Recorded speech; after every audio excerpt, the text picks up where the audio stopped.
Oi, meu nome é Beatriz, eu sou estudante da UFPEL e estou no Ginecologicamente Falando. Hoje vamos falar sobre a pré-concepção e seus cuidados. No geral, as pacientes iniciam o pré-natal no início da gestação, logo quando o resultado dá positivo. Mas uma consulta antes da concepção seria muito relevante, que ali diversas ações poderiam ser realizadas e muitas dúvidas sanadas. Esse é o motivo do nosso podcast de hoje, que vai abordar a consulta pré-concepcional e sua importância. Para isso, iremos fazer esse bate-papo hoje com o professor Guilherme Bica, ginecologista e obstetra. Bica, boa noite. Boa noite, Beatriz. Tudo jóia? Tudo jóia. Vamos começar com uma perguntinha. Por que é tão importante o planejamento da gestação e, nesse sentido, a consulta pré-concepcional? Hoje a gente vai dar o início nos assuntos de obstetrícia, né? Que vão começar a ser intercalados com os temas de ginecologia. E aí a ideia é que a gente leve esses assuntos interessantes para a população em geral e também para os acadêmicos de medicina, né? O negócio é botar os fones e sair aprender um assunto novo. Então, por que se justificaria essa consulta pré-concepcional? Beatriz, assim, nós temos mais de 50% das gestações não planejadas. Quando a gente não tem um planejamento da gestação, existe uma possibilidade que a paciente não esteja devidamente preparada para ser mamãe. Então, ela pode, eventualmente, naquele início da gestação, se expor a alguns agentes nocivos, tipo assim, radiação, se ela fosse fazer um raio-x, uma tomografia. Ela pode, por exemplo, consumir indevidamente álcool, tabaco, drogas, sem saber que estava no início da gestação também, né? E até mesmo o uso de medicações que são tão constantes, a gente se automedicar, né? A paciente não estando programada ou não estando esperando que vai engravidar, ela também poderia ter um uso de alguma medicação que trouxesse alguma influência nociva naquele início da gestação. O ideal, quando a paciente deseja gestar, é ela se preparar, e que é o que a gente vai conversar a seguir. E nessa consulta, o que a gente faz? Então, nessa consulta, vão ser realizadas diversas coisas. Além daquela revisão ginecológica de rotina, que a paciente, se ela estiver atrasada, ela vai poder fazer, são avaliadas o histórico da paciente, focado na questão da gestação futura. Vai ser avaliado se ela tem alguma doença pré-existente que pode atrapalhar essa gestação. As principais, assim, o diabetes, a hipertensão, doenças de tireoide, mas algumas outras doenças também podem ser avaliadas. Solicitados exames de laboratório, coletado o Papa Nicolau ou pré-câncer, enfim, um check-up completo para avaliar como é que está a saúde dessa paciente, é medido o peso dela, aferida a pressão, para ver como é que está a saúde dela, para que ela possa começar um pré-natal bem certinho. Entendi, muito bom. Então, identificando as doenças pré-existentes nesses exames, o médico pode atuar e minimizar os seus efeitos na gestação e no parto? Claro. Tu imagina assim, se a paciente for hipertensa, obesa ou diabética, ou até as três coisas, que às vezes elas vêm associadas, se a gente tem tempo, a gente tem a possibilidade de conseguir com que ela reduza a hipertensão dela, organize a questão de atividade física, né? Consiga baixar um pouco o peso, corrija o açúcar no sangue, até mesmo os problemas de tireoide também, que podem trazer um aumento do risco de abortamento e também um desfecho negativo na gestação, podem ser corrigidos facilmente. Então, essa é a grande possibilidade que a gente tem de corrigir esses problemas para que a gestação flua mais legal, né? Entendi, muito bom. E no peso, mudança de hábitos nutricionais, também tem medidas a ser tomadas? Com certeza. Então, assim, o ideal é que a paciente, no momento que engravide, ela esteja com o peso ideal, né, o peso mais adequado, que ela esteja fisicamente bem, né, porque a gestação ela é uma sobrecarga para todos os sistemas, né, osteomuscular, cardiovascular, para o pâncreas, para todas as situações. Então, assim, se a paciente já chega mais pesada, ela tem mais probabilidade de ter um desfecho de pressão mais alta, do açúcar descompensar ainda mais, né? De todas essas situações, a própria questão de coluna, de ter um bebê grande demais, todas as coisas que podem complicar. Então, o ideal é ela chegar bem reguladinha. Esse é o ideal. Lógico, não quer dizer que se uma paciente se descobre gestante já e não conseguiu fazer aquela avaliação antes, organizar essas situações, que ela não possa conseguir organizar e deixar isso legal. Mas, se tu puder fazer antes, melhor. Entendi, muito bom então prevenir, né? E a gente estava falando, você estava falando da primeira consulta e você citou alguns exames. Quais exames são solicitados nessa primeira consulta pré-concepcional, doutor Bica?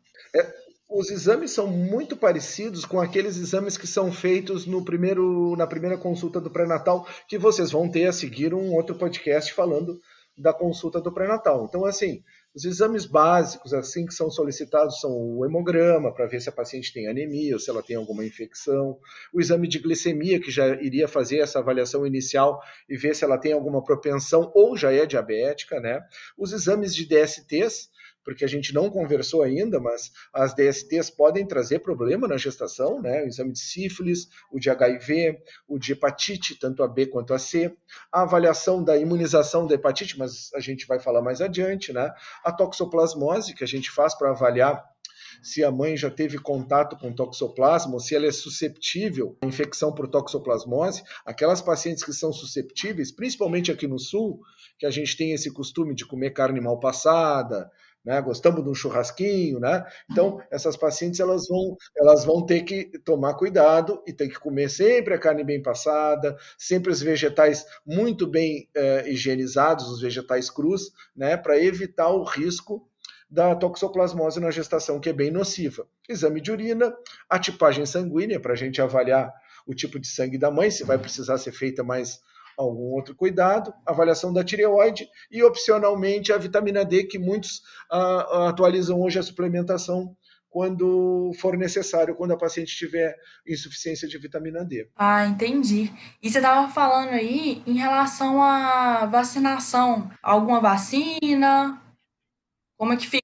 Então, assim, a gestante, isso serve tanto para o momento do pré-natal também, né? O ideal é que a paciente fique imunizada e que tenha todas as vacinas em dia, né?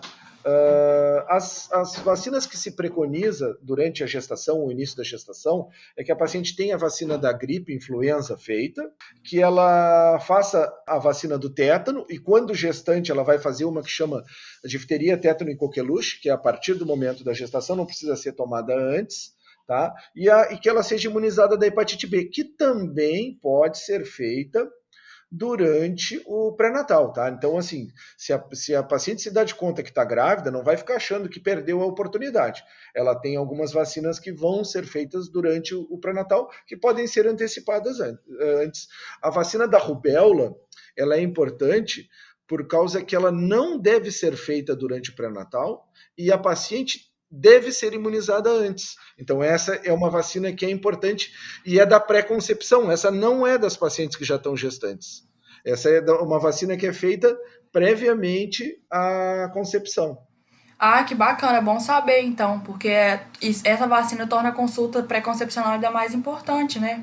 Sim, muito embora grande parte das pacientes já devam ter sido vacinadas durante a infância, né? Então, o mais provável é que todas sejam vacinadas, mas é uma oportunidade na consulta pré-concepcional de avaliar se ela está com essas vacinações ok. Sim, sim, muito bom. E em relação à suplementação, a de ácido fólico é iniciada já nessa consulta e para que ela serve? Então, mais uma coisa que é legal, né, é que assim, o ácido fólico é um suplemento que ele faz com que diminua o risco de malformações do sistema nervoso central, principalmente do tubo neural.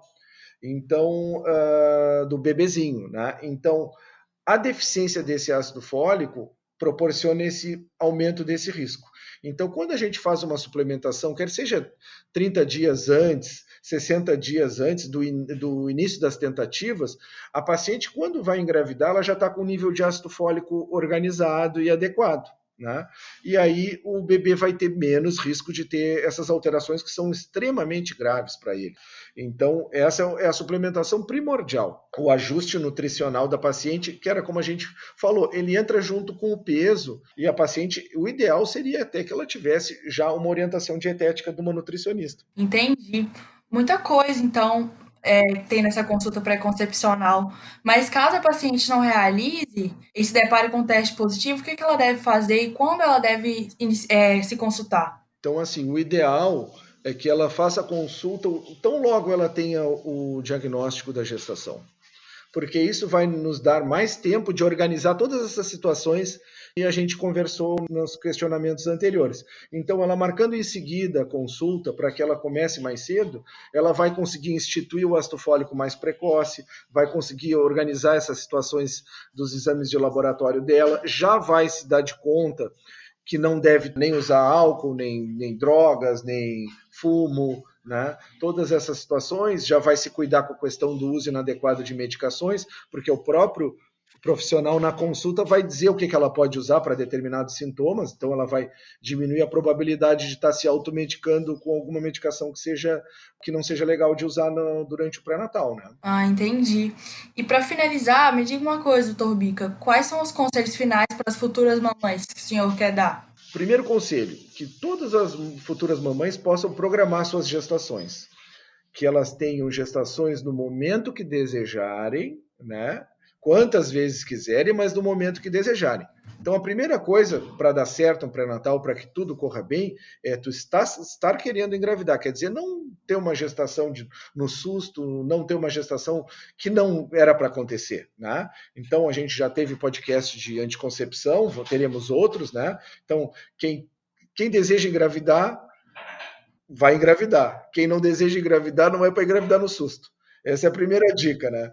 A segunda dica é o seguinte: fazer uma consulta pré-concepcional, como a gente disse. Se possível, então eu quero engravidar, estou com um relacionamento legal, nós vamos querer ter um bebê, vamos consultar e vamos ver como é que está a saúde para corrigir essas todas as situações. A terceira dica é aquelas que não conseguirem, como a gente conversou na última questão, que vão procurar o atendimento tão logo tenham o seu diagnóstico de gestação. Né? Uma coisa importante que a gente precisa saber é que assim, quando um bebê nasce, ele já tem 1 ano de vida. Ele tem os 9 meses de vida intraútero, né, que ele ficou dentro da barriga da mãe, e os meses que antecederam na pré-concepção. Então, uma vida saudável é igual a uma gestação saudável e é igual a um bebê saudável. Então, é essa a dica que fica.